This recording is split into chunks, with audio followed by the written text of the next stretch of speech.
бидний үзэх анхан шатны дүрэн маань Тэмо Идеска. Тэгж болох уу, ингэж болох уу буюу ямар нэгэн үйлдэл хийхдээ зөвшөөрөл авах үед ашигладаг ийм дүрэн байна.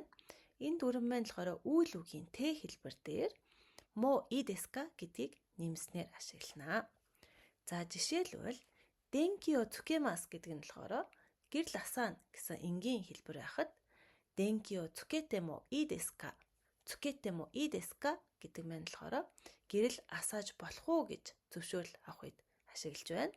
За мөн сенсей сумимасен тойре ни икимас гэдэг маань болохоор багшаа уучлаарай ариун цэврийн өрөө явлаа гэж өөрийнхөө одоо хийх үйлдэлээ хэлж байхад харин сенсей сумимасен тойре ни иттемо идеска